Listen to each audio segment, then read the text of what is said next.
Men, not every woman is looking for genuine connection on a first date. Some women are conducting provider assessments, evaluating whether you have the financial capacity, career stability, and willingness to fund the lifestyle they want. While you're trying to build attraction and see if there's compatibility, they're calculating whether you can provide the resources they're seeking. Before we get into it, don't forget to like and subscribe, and hit hype to boost this episode. Drop a comment below with your city or country. I'm always curious where viewers are joining from. Sign 1. She focuses on career and ambition before personality. When her first questions are about your job, career path, and professional ambitions, before she knows anything meaningful about your personality or character, she's prioritizing your earning capacity over who you are as a person. Women evaluating provider potential lead with career questions because your income determines whether you meet their financial requirements. They need this information first to decide if you're worth their continued investment. Notice the timing of career questions.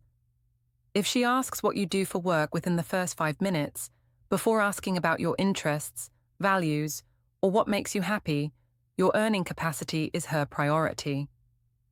If career discussion dominates early conversation, while personality topics get minimal attention, she's more interested in what you can provide financially than who you are as an individual. Watch her reaction to your career answer. If you mention high status or high income profession, and she becomes noticeably more engaged and interested, you've just watched her decide you're worth pursuing based on earning potential. If you mention modest career, and she seems less interested or disengaged, you failed her financial screening.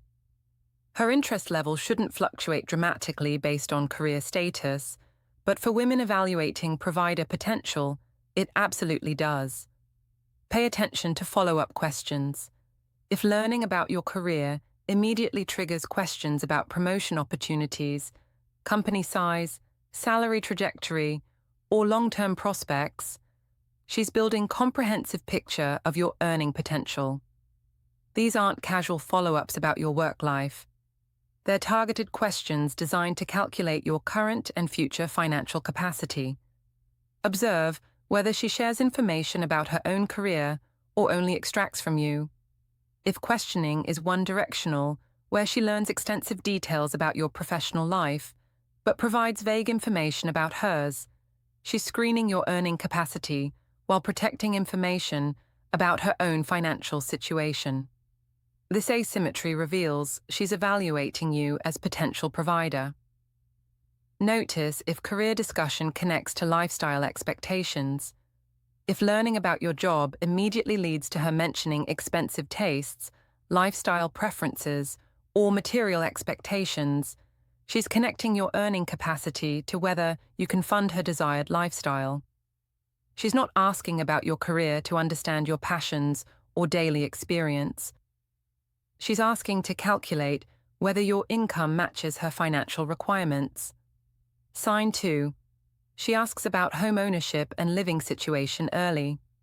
When she brings up where you live and immediately probes about whether you rent or own, what kind of property you have, or details about your living situation within the first date, she's assessing your assets and financial stability. Home ownership questions reveal whether you've accumulated wealth, can afford property, and have the kind of financial foundation she's seeking in a provider. What this sign reveals? This reveals she's evaluating your asset base and financial stability through your housing situation. Women interested in genuine connection might eventually ask where you live to understand commute logistics or neighborhood compatibility. Women evaluating provider potential ask detailed housing questions early to determine property ownership status, property value estimation, and what your living situation reveals about your overall financial picture. Notice if ownership status matters to her. If you mention renting and she seems disappointed or follows up with questions about when you plan to buy, she's calculating your financial timeline and asset accumulation trajectory. If you mention owning property and she becomes more engaged with follow-up questions about the property, she's confirmed you've achieved financial milestones she values. Property ownership shouldn't matter on first date unless financial evaluation is occurring. Watch how detailed her property questions become. If she asks about square footage, number of bedrooms, whether it's a house or condo, or what neighborhood specifically, she's mentally calculating property value. These questions serve no purpose for getting to know you personally.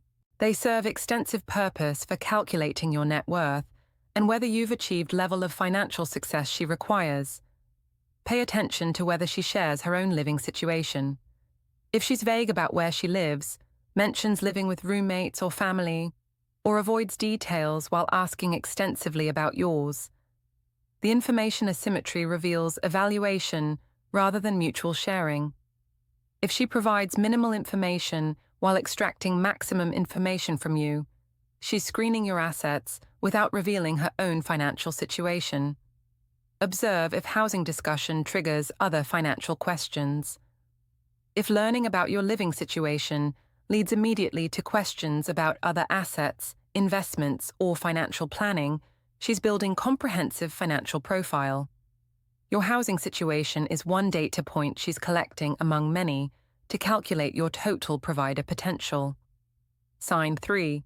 She references what a man should provide or do.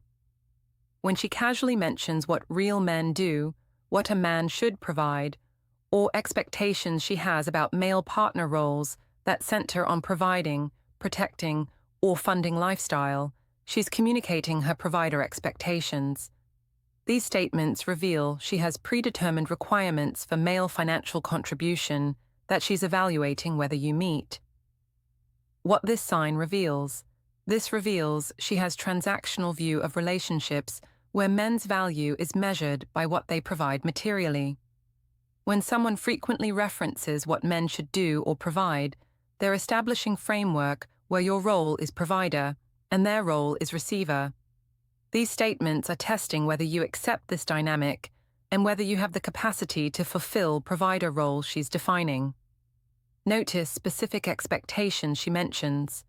If she talks about men paying for dates, men having nice cars, men owning homes, or men achieving certain career status, she's outlining her provider requirements. Each should statement reveals specific financial expectation she has. The more specific her provider expectations, the more she's evaluated past partners and current prospects against these criteria. Watch if statements are presented as universal truths. If she frames provider expectations as what all men should do or what real men provide, she's attempting to make you feel inadequate if you don't meet these standards. This framing pressures you to conform to provider role by suggesting men who don't meet her financial expectations aren't real men. It's manipulation through gender role expectations. Pay attention to whether expectations are about financial provision specifically.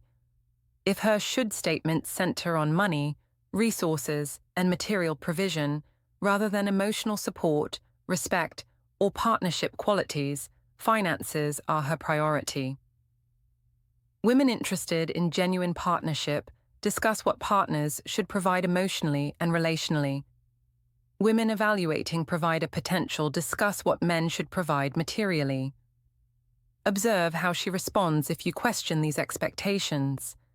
If you push back on provider expectations or suggest relationships should be more equal, watch her reaction. If she gets defensive, claims you don't value traditional roles, or suggests you're not masculine enough, she's revealing that provider dynamic is non-negotiable for her. If she can't accept partnership without traditional provider arrangement, she's seeking financial support, not genuine connection. Sign 4. She suggests expensive activities and tests. Your response, when she mentions expensive restaurants she wants to try, suggests activities that require significant spending, or brings up luxury experiences and watches how you respond. She's testing your willingness to spend money and your comfort with expensive lifestyle. These suggestions aren't random.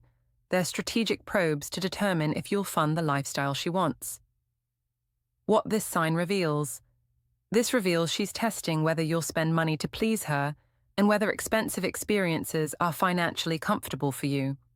Women evaluating provider potential use expensive suggestions to gauge your spending capacity and willingness.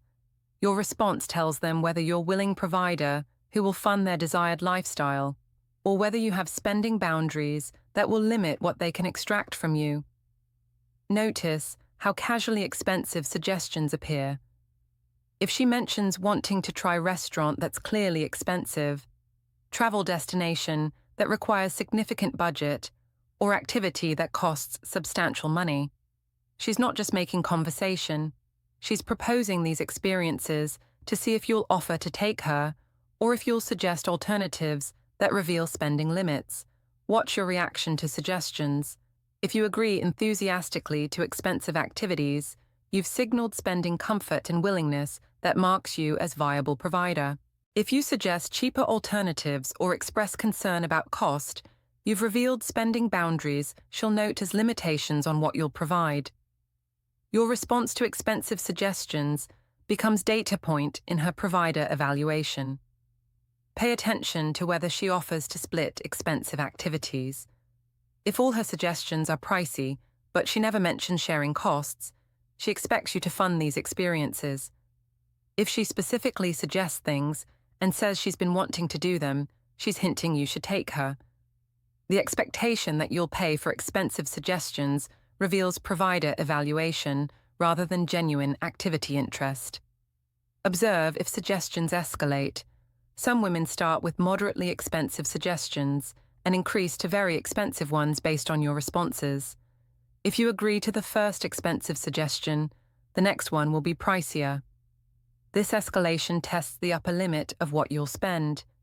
Each agreement signals higher spending capacity, and she'll keep escalating until she finds your financial ceiling.